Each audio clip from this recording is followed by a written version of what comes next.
Chapter 16. We take a zebra to Vegas. The war god was waiting for us in the diner parking lot.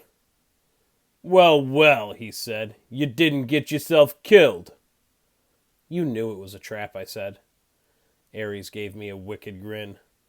"Bet that crippled blacksmith was surprised when he netted a couple of stupid kids. You looked good on TV." I shoved his shield at him. "You're a jerk." Annabeth and Grover caught their breath. Ares grabbed the shield and spun it in the air like pizza dough. It changed form, melting into a bulletproof vest. He slung it across his back.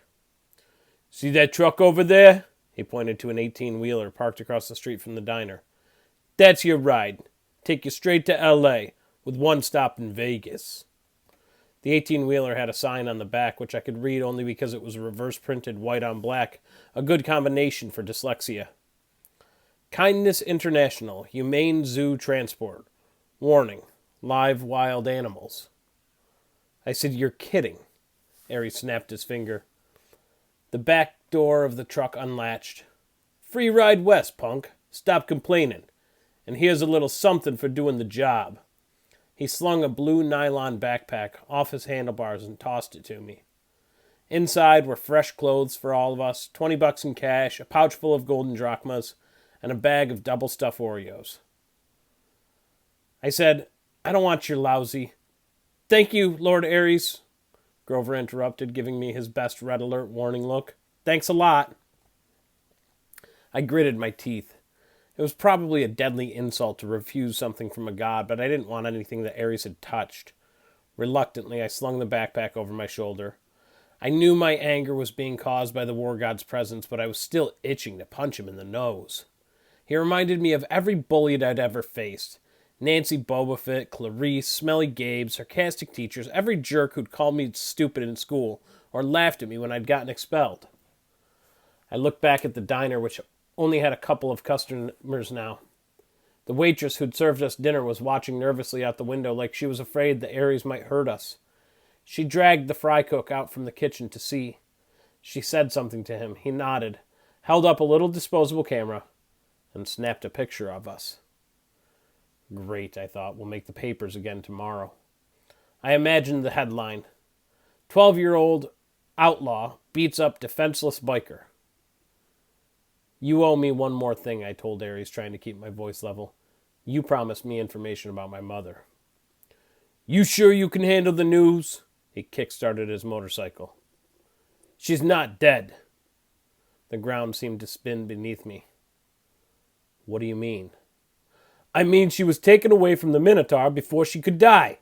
She was turned into a shower of gold, right? That's metamorphosis, not death. She's being kept." "Kept? Why?" "You need to study war, punk. Hostages. You take somebody to control somebody else." "Nobody's controlling me." He laughed. "Oh yeah? See you around, kid." I balled up my fists. "You're pretty smug, Lord Ares, for a guy who runs from Cupid statues." Behind his sunglasses, fire glowed. I felt a hot wind in my hair. "We'll meet again, Percy Jackson. Next time you're in a fight, watch your back." He revved his Harley, then roared off down Delancey Street. Annabeth said, "That was not smart, Percy." "I don't care." "You don't want a god as your enemy, especially not that god." "Hey guys," Grover said, "I hate to interrupt, but..." He pointed toward the diner. At the register, the last two customers were paying their check. Two men in identical black overalls with a white logo on their backs that matched the one on the Kindness International truck. "If we're taking the Zoo Express," Grover said, "we need to hurry." I didn't like it, but we had no better option. Besides, I'd seen enough of Denver. We ran across the street and climbed in the back of the big rig, closing the doors behind us. The first thing that hit me was the smell. It was like the world's biggest pan of kitty litter. The trailer was dark inside, until I uncapped Anaklusmos. The blade cast faint bronze light over a very sad scene. Sitting in a row of filthy metal cages were three of the most pathetic zoo animals I'd ever beheld. A zebra, a male albino lion, and some weird antelope thing. I didn't know the name for. Someone had thrown the lion a stack of turnips, which he obviously didn't want to eat. The zebra and the antelope had each gotten a styrofoam tray of hamburger meat.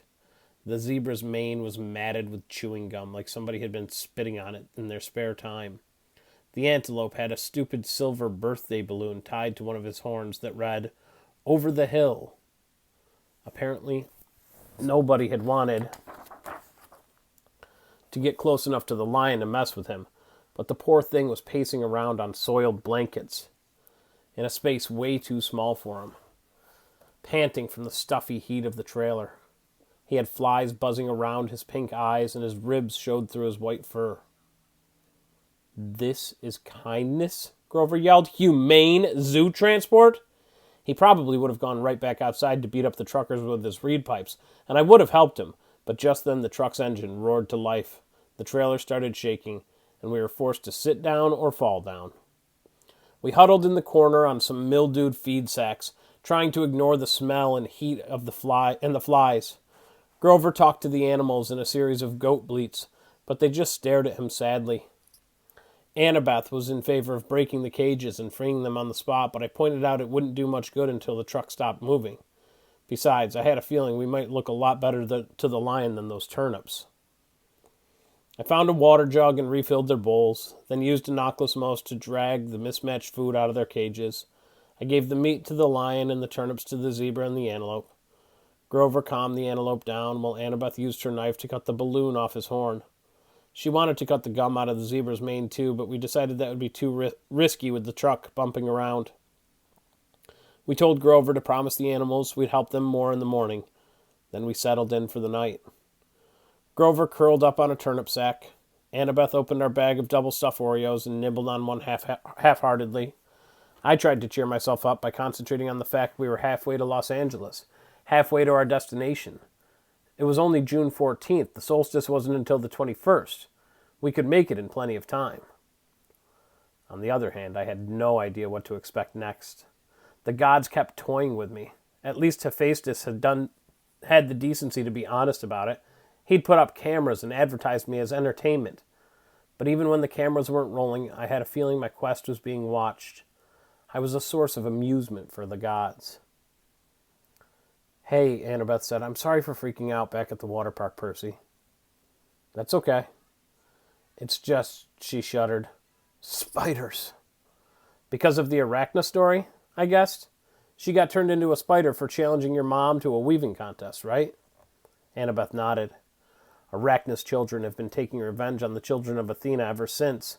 If there's a spider within a half-mile of me, it'll find me. I hate the creepy little things. Anyway, I owe you." "We're a team, remember?" I said. "Besides, Grover did the fancy flying." I thought he was asleep, but he mumbled from the corner, "I was pretty amazing, wasn't I?" Annabeth and I laughed.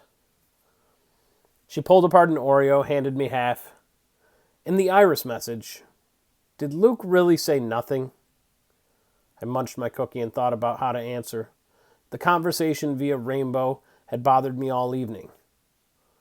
"Luke said you and he go way back. He also said Grover wouldn't fail this time. Nobody would turn into a pine tree." In the dim bronze light of the sword blade, it was hard to read their expressions.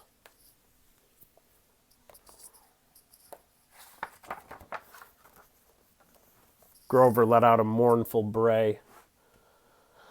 "I should have told you the truth from the beginning," his voice trembled. "I thought if you knew what a failure I was, you wouldn't want me along." "You were the satyr who tried to rescue Thalia, the daughter of Zeus." He nodded glumly. "And the other two half-bloods Thalia befriended, the ones who got safely to camp." I looked at Annabeth. "That was you and Luke, wasn't it?" She put down her Oreo uneaten. "Like you said, Percy, a 7-year-old half-blood wouldn't have made it very far alone. Athena guided me toward help. Thalia was 12, Luke was 14. They'd both run away from home like me. They were happy to take me with them. They were amazing monster fighters, even without training. We traveled north from Virginia without any real plans, fending off monsters for about 2 weeks before Grover found us." "I was supposed to escort Thalia to camp," he said, sniffling. Only Talia, I had strict orders from Chiron. Don't do anything that would slow down the rescue. We knew Hades was after her, see? But I couldn't just leave Luke and Annabeth by themselves. I thought I could lead all three of them to safety. It was my fault the kindly ones caught up with us. I froze, I got scared on the way back to camp, and took some wrong turns. If I'd just been a little quicker. Stop it, Annabeth said. No one blames you. Talia didn't blame you either. She sacrificed herself to save us, he said miserably. Her death is my fault. The Council of Cloven Elders said so. Because you wouldn't leave two other half-bloods behind, I said? That's not fair. Percy's right, Annabeth said. I wouldn't be here today if it weren't for you, Grover. Neither would Luke. We don't care what the Council says. Grover kept sniffling in the dark. It's just my luck. I'm the lamest satyr ever. And I find the two most powerful half-bloods of the century, Talia and Percy. You're not lame, Annabeth insisted. You've got more courage than any satyr I've ever met. Name one other who would dare go to the underworld. I bet Percy is really glad you're here right now. She kicked me in the shin. Yeah, I said, which I would have done even without the kick. It's not luck that you found Talia and me, Grover. You've got the biggest heart of any satyr ever. You're a natural searcher. That's why you'll be the one who finds Pan. I heard a deep, satisfied sigh. I waited for Grover to say something, but his breathing only got heavier. When the sound turned to snoring, I realized he'd fallen asleep. How does he do that? I marveled. I don't know, Annabeth said, but that was a really nice thing you told him. I meant it. We rode in silence for a few miles, bumping around on the feed sacks. The zebra munched a turnip, the lion licked the last of the hamburger meat off his lips and looked at me hopefully. Annabeth rubbed her necklace like she was thinking deep strategic thoughts. That pine tree bead, I said, that's from your first year? She looked. She hadn't realized what she was doing. Yeah, she said, every August the counselors picked the most important event of the summer, and they painted on that year's beads. I've got Talia's pine tree, a Greek trireme on fire, and a centaur in a prom dress. Now that was a weird summer. And the college ring is your father's? That's none of your... She stopped herself. Yeah, it is. You don't have to tell me. No, it's okay. She took a shaky breath. My dad sent it to me folded up in a letter 2 summers ago. The ring was like his main keepsake from Athena. He wouldn't have gotten through his doctoral program at Harvard without her. That's a long story. Anyway, he said he wanted me to have it. He apologized for being a jerk, said he loved me and missed me. He wanted me to come home and live with him. That doesn't sound so bad. Yeah, well, the problem was I believed him. I tried to go home for that school year, but my stepmom was the same as ever. She didn't want her kids put in danger by living with a freak. Monsters attacked, we argued. Monsters attacked, we argued. I didn't even make it through winter break. I called Chiron and came right back to Camp Half-Blood. You think you'll ever try living with your dad again? She wouldn't meet my eyes. Please. I'm not into self-inflicted pain. You shouldn't give up, I told her. You should write him a letter or something. Thanks for the advice, she said coldly, but my father's made his choice about who he wants to live with. We passed another few miles in silence. So, if the gods fight, I said, will things line up the way they did with the Trojan War? Will it be Athena versus Poseidon? She put her head against the backpack Ares had given us and closed her eyes. I don't know what my mom will do.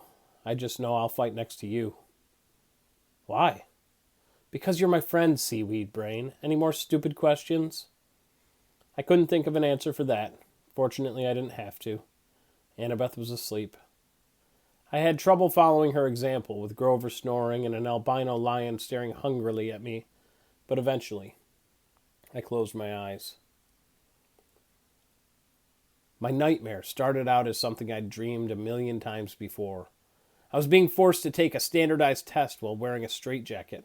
All the other kids were going out to recess, and the teacher kept saying, "Come on, Percy, you're not stupid, are you? Pick up your pencil." Then the dream strayed from the usual.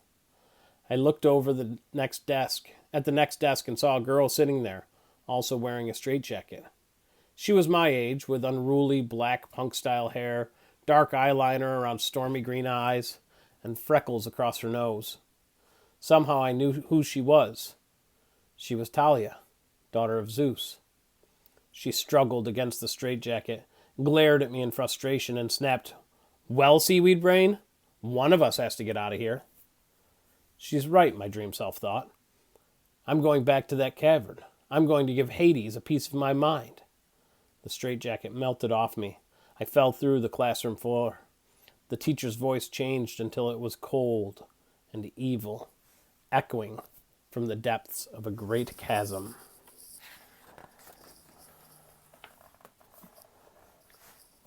"Percy Jackson," it said. "Yes. The exchange went well, I see." I was back in the dark cavern, spirits of the dead drifting around me. Unseen in the pit, the monstrous thing was speaking. But this time it wasn't addressing me. The numbing power of its voice seemed directed somewhere else. "And he suspects nothing?" it asked. Another voice, one I almost recognized, answered at my shoulder. "Nothing, my lord. He is as ignorant as the rest." I looked over, but no one was there. The speaker was invisible. "Deception upon deception," the thing in the pit mused aloud. "Excellent."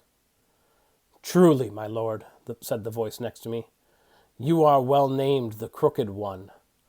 But was it really necessary? I could have brought you what I stole directly." "You," the monster said in scorn, "you have already shown your limits. You would have failed me completely had I not intervened." "But, my lord—" "Peace, little servant. Our 6 months have brought us much. Zeus's anger has grown. Poseidon has played his most desperate card. Now we shall use it against him. Shortly shall have the reward you wish, and your revenge, as soon as both items are delivered into my hands. But wait. He is here." "What?" The invisible servant suddenly sounded tense. "You summoned him, my lord?" "No." The full force of the monster's attention was now pouring over me, freezing me in place. "Blast his father's blood! He is too changeable, too unpredictable. The boy brought himself hither." "Impossible," the servant cried. "For a weakling such as you, perhaps," the voice snarled. Then its cold power turned back on me. "So, you wish to dream of your quest, young half-blood? Then I will oblige." The scene changed. I was standing in a vast throne room with black marble walls and bronze floors. The empty, horrid throne was made from human bones fused together.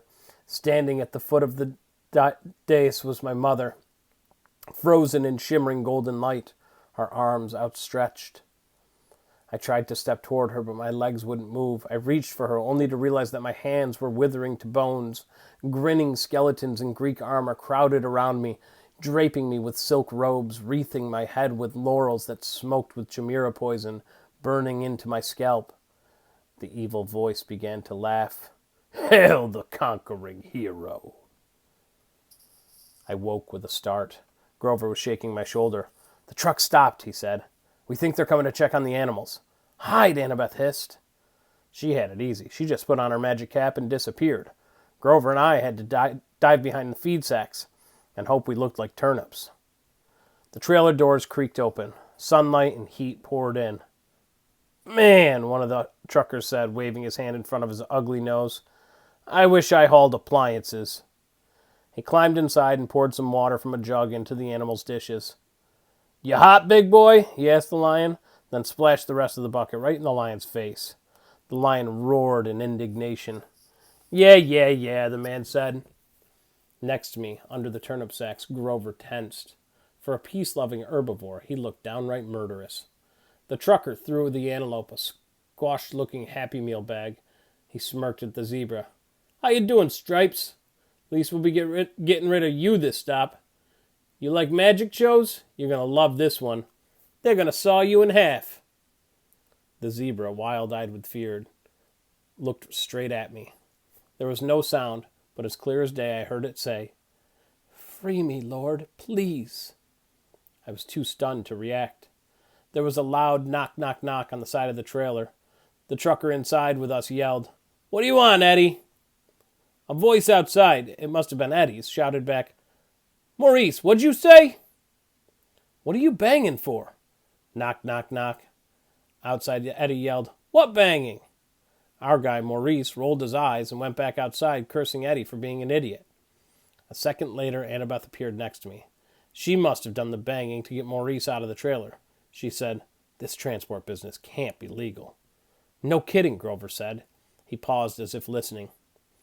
"The Lion says these guys are animal smugglers." "That's right," the zebra's voice said in my mind. "We've got to free them," Grover said. He and Annabeth both looked at me, waiting for my lead. I heard the zebra talk, but not the lion. Why? Maybe it was another learning disability. I could only understand zebras. Then I thought, horses. What had Annabeth said about Poseidon creating horses? Was a zebra close enough to a horse? Was that why I could understand it? The zebra said, "Open my cage, Lord, please. I'll be fine after that." Outside, Eddie and Maurice were still yelling at each other, but I knew they'd be coming inside to torment the animals again any minute. I grabbed Riptide and slashed the lock off the zebra's cage. The zebra burst out. It turned to me and bowed. "Thank you, Lord." Grover held up his hands and said something to the zebra in goat talk, like a blessing. Just as Maurice was poking his head back inside to check out the noise, the zebra leaped over him and into the street. There was yelling and screaming and cars honking. We rushed to the doors of the trailer in time to see the zebra galloping down a wide boulevard lined with hotels and casinos and neon signs. We'd just released a zebra in Las Vegas. Maurice and Eddie ran after it with a few policemen running after them, shouting, "Hey, you need a permit for that." "Now would be a good time to leave," Annabeth said. "The other animals first," Grover said. I cut the locks with my sword. Grover raised his hands and spoke the same goat blessing he'd used for the zebra. "Good luck," I told the animals. The antelope and the lion burst out of their cages and went off together into the streets. Some tourists screamed, most just backed off and took pictures, probably thinking it was some kind of stunt by one of the casinos. "Will the animals be okay?" I asked Grover. "I mean, the desert and all." "Don't worry," he said. "I placed a satyr sanctuary on them." Meaning they'll reach the wild safely, he said. They'll find water, food, shade, whatever they need until they find a safe place to live. "Why can't you place a blessing like that on us?" I asked. "It only works on wild animals." "So it would only affect Percy," Annabeth reasoned. "Hey," I protested. "Kidding," she said. "Come on, let's get out of this filthy truck." We stumbled out into the desert afternoon. It was 110 degrees, easy.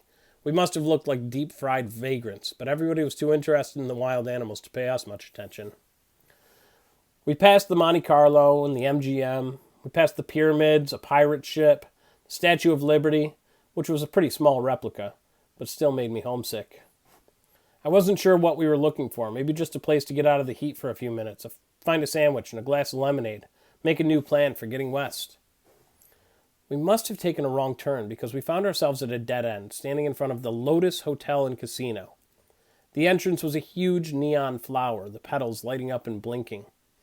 No one was going in or out, but the glittering chrome doors were open, spilling out air conditioning that smelled like flowers.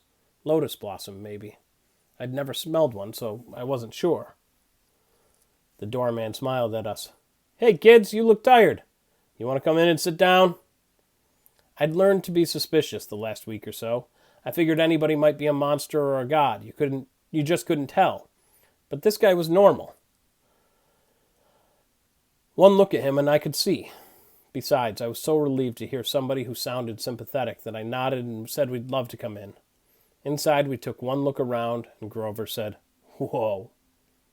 The whole lobby was a giant game room, and I'm not talking about cheesy old Pac-Man games or slot machines. There was an indoor water slide snaking around the glass elevator, which went straight up at least 40 floors. There was a climbing wall on the side of one building, and an indoor bungee jumping bridge. There were virtual reality suits with working laser guns and hundreds of video games, each one the size of a widescreen TV. Basically, you name it, this place had it. There were a few other kids playing, but not that many. No waiting for any of the games. There were waitresses and snack bars all around serving every kind of food you can imagine. "Hey," a bellhop said. At least I guessed he was a bellhop. He wore a white and yellow Hawaiian shirt with Lotus designs, shorts, and flip-flops. "Welcome to the Lotus Casino. Here's your room key." I stammered, but no, he said, laughing. "The bill's taken care of. No extra charges, no tips. Just go on up to the top floor, room 4001. If you need anything, like extra bubbles for the hot tub, or skeet targets for the shooting range, or whatever, just call the front desk. Here are your Lotus Cash cards. They work in the restaurants and on all the games and rides." He handed us each a green plastic credit card. I knew there must be some mistake. Obviously, he thought we were some millionaire's kids, but I took the card and said, "How much is on here?" His eyebrows knit together. "What do you mean?" "I mean, when does it run out of cash?" He laughed. "Oh, you're making a joke. Hey, that's cool. Enjoy your stay." We took the elevator upstairs and checked out our room. It was a suite with 3 separate bedrooms and a bar stocked with candy, soda, and chips, a hotline to room service, fluffy towels and waterbeds with feather pillows, a big screen television with satellite and high-speed internet. The balcony had its own hot tub, and sure enough, there was a skeet shooting machine and a shotgun, so you could launch clay pigeons right out over Las Vegas skyline and plug them with your gun. I didn't see how that could be legal, but I thought it was pretty cool. The view over the strip and the desert was amazing, though I doubted we'd ever find time to look at the view with a room like this. "Oh, goodness," Annabeth said. "This place is sweet," Grover said. "Absolutely sweet. There were clothes in the closet and they fit me." I frowned, thinking that was a little strange. I threw Aries' backpack in the trash can. Wouldn't need that anymore. When we left, I could charge a new one at the hotel store. I took a shower, which felt awesome after a week of grimy travel. I changed clothes, ate a bag of chips, drank 3 Cokes, and came out feeling better than I had in a long time. In the back of my mind, some small problem kept nagging at me. I'd had a dream or something. I needed to talk to my friends, but I was sure it could wait. I came out of the bedroom and found that Annabeth and Grover had also showered and changed clothes. Grover was eating potato chips to his heart's content, while Annabeth cranked up the National Geographic channel. "All those stations," I told her, "and you turn on National Geographic? Are you insane?" "It's interesting." "I feel good," Grover said. "I love this place." Without his even realizing it, the wings sprouted out of his shoes and lifted him a foot off the ground, then back down again. "So now what?" Annabeth asked. "Sleep?" Grover and I looked at each other and grinned. We both held up our green plastic Lotus Cash cards. "Playtime," I said. I couldn't remember the last time I'd had so much fun. I came from a relatively poor family. Our idea of a splurge was eating out at Burger King and renting a video. A 5-star Vegas hotel? Forget it. I bungee jumped the lobby 5 or 6 times, did the water slide, snowboarded the artificial ski slope, and played virtual reality laser tag and FBI sharpshooter. I saw Grover a few times going from game to game. He really liked the reverse hunter thing, where the deer go out and shoot the rednecks. I saw Annabeth playing trivia games and other brainiac stuff. They had this huge 3D sim game where you build your own city and you could actually see holographic buildings rise on the display board. I didn't think much of it, but Annabeth loved it. I'm not sure when I first realized something was wrong. Probably it was when I noticed the guy standing next to me at the VR sharpshooters. He was about 13, I guess, but his clothes were weird. I thought he was some Elvis impersonator's son. He wore bell-bottom jeans and a red t-shirt with black piping, and his hair was permed and gelled like a New Jersey girl's on homecoming night. We played a game of sharpshooters together, and he said, "Groovy, man. Been here 2 weeks, and the games keep getting better and better." Groovy? Later, while we were talking, I said something was sick, and he looked at me kind of startled, as if he'd never heard the word used that way before. He said his name was Darren, but as soon as I started asking him questions, he got bored with me and started to go back to the computer screen. I said, "Hey, Darren." "What?" "What year is it?"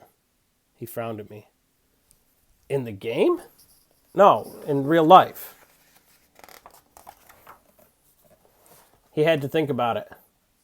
1977. No, I said, getting a little scared. Really? Hey, man, bad vibes. I got a game happening.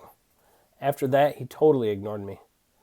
I started talking to people, and I found it wasn't easy. They were glued to the TV screen or the video game or their food or whatever. I found a guy who told me it was 1985. Another guy told me it was 93. They all claimed they hadn't been in here very long, a few days, a few weeks at most. They didn't really know, and they didn't care. Then it occurred to me. How long had I been here? It seemed like only a couple of hours, but was it? I tried to remember why we were here. We were going to Los Angeles. We were supposed to find the entrance to the underworld. My mother. For a scary second, I had trouble remembering her name. Sally Jackson. I had to find her. I had to stop Hades from causing World War III. I found Annabeth still building her city. Come on, I told her. We've got to get out of here. No response. I shook her. Annabeth! She looked up, annoyed. What? We need to leave. Leave? What are you talking about? I've just got the towers. This place is a trap. She didn't respond until I shook her again. What? Listen, the underworld. Our quest. Oh, come on, Percy. Just a few more minutes. Annabeth, there are people here from 1977. Kids who have never aged. You check in, you stay forever. So, she asked, can you imagine a better place? I grabbed her wrist and yanked her away from the game. Hey, she screamed and hit me. But nobody else even bothered looking at us. They were too busy. I made her look directly in my eyes. I said, spiders. Large, hairy spiders. That jarred her. Her vision cleared. Oh my gods. How long have we... I don't know, but we've got to find Grover. We went searching and found him still playing the virtual deer hunter. Grover, we both shouted. He said, die, human, die, silly, polluting, nasty person. Grover! He turned the plastic gun on me and started clicking as if I were just another image on the screen. I looked at Annabeth, and together we took Grover by the arms and dragged him away. His flying shoes sprang to life and started tugging his legs in the other direction as he shouted, No! I just got to a new level! No! The Lotus bellhop hurried up to us. Well now, are you ready for your platinum cards? We're leaving, I told him. Such a shame, he said, and I got the feeling that he really meant it. Like we'd be breaking his heart if we went.